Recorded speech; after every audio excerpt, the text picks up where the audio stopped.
Hi guys, welcome to the boot room. Ipswich Town's trip to Bolton is on. It's been a week of on off, but we've ended it on. 1,300 Ipswich fans going to this game, £5 a ticket. Lost cause, but it should still be quite fun, shouldn't it? Inflatables, got everything. Yeah, I think they've always been fun, the inflatables days in the away end. There are all sorts bouncing around in there.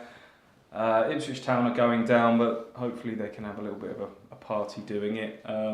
It's going to be very interesting to see the different atmosphere between the home and the away fans, really. Ipswich are down, we know that. Bolton have still got a sniff of staying up after their win against QPR last weekend. They've had a hell of a week since then, going to the High Court on Wednesday at one stage. The club being liquidated was a potential outcome. That didn't happen. It wasn't administration. They've got a stay of execution till the end of the season, but their takeover is still very much up in the air. Their players have been on strike for a few days this weekend. Can they put all that aside and pick up a result this weekend, or can Ipswich feed off of that? It's going to be intriguing. Certainly going to be interesting. I love inflatables, so job's a good one.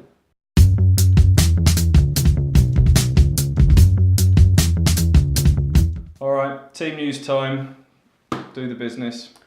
Pretty simple one, I think, this week. A few areas to pick from, but I'd go Bart in goal. I'd go a back four of probably James Bree again. His crosses are dangerous. Chambers and Nsiala, he was excellent last week. Miles Kenlock at left back. Callum Elder is back at the club after a hernia operation, but there's absolutely no reason to not go with Miles Kenlock. A midfield, I'd go with Cole Skews. I'd go with Trevor Shalabar ahead of him, and then with John Nolan.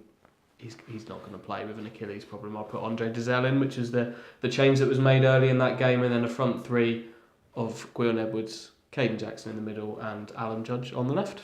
Pretty simple, but a few areas of possible change. Yeah, most of those are pretty much nailed in now. Question mark over whether Josh Emmanuel gets a game or two at right back. I agree with you. I think it will be Bree again. Pennington's done for the season, so Toto gets a little bit of a run at centre-back alongside Luke Chambers. Kenlock at left-back looks like he's making that position his own. Midfield's where it gets a little bit more interesting. I've got a sneaky feeling Flynn Downs might get a game. Paul Lambert's been talking about maybe taking a look at him as a holding midfielder. He's used him a bit more advanced. In his press conference yesterday, he was talking about maybe looking at him as a holding midfielder, and maybe he'll just get a game a little bit deeper. And we've talked a lot about Cole Skews maybe needing a rest here and there after the injuries in the season he's had. So I'll go with Flynn, Shalabar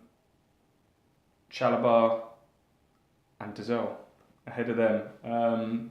Dizelle, I really want to see him get a run of games now. He's had a frustrating comeback season after injury.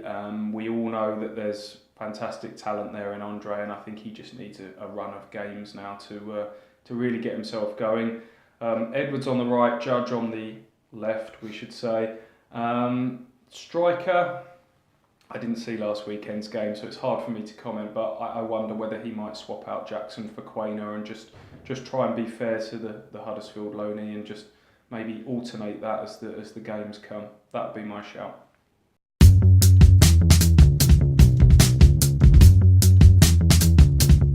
Key battles then. Where's this game won, lost, or even drawn?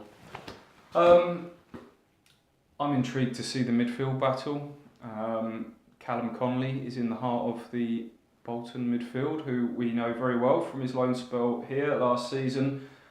Gives you everything in terms of energy, industry, can pop up with a goal as well as we saw. But that Bolton midfield looks heavy on perspiration and short on inspiration. Looking at that, I think they found their formula just to kind of work hard and grind out games a little bit. So I think that will be their approach with Williams and O'Neill probably in there as well. And then it will be interesting to see whether Ipswich's midfield, which might have a little bit more creative spark in it. That's been the area of the team that we've probably been most impressed with in recent weeks, whether it be Shalabar, Dizelle, Downs, whoever, Bishop maybe if he's fit. If any of those players can stamp their creative spark over that sort of more industrious Bolton midfield, that's the key area for me. Did you make that expression up? Perspiration, inspiration? Is that a Watson original? It's appeared in print from time to time. I don't know if I can claim copyright on it. It's yours. For me, all about the Ipswich Town strikers. They haven't scored enough goals. They haven't taken their chances. And that puts pressure on the Ipswich Town defence. So whoever plays up front this weekend, if it's Caden Jackson or Colin Quainer, I want to see them test the Bolton defenders and cause them some trouble. Some workman-like players in there. David Wheater, Jack Hobbs, Mark Beavers. It'll be two of those three. Bigger players, not so good at dealing with pace, which once Quainer gets going, he's got some pace in that. Jackson, we know that's the key attribute in his game. Use that pace, stretch the defence, and drag the midfield forward with you, and hopefully create something.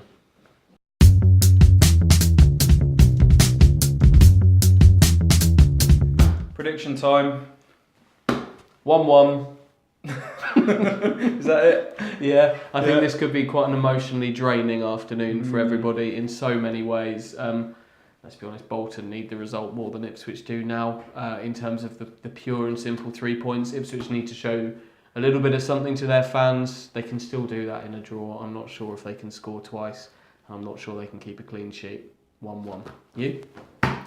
Same reservations over scoring enough, keeping them out at the other end.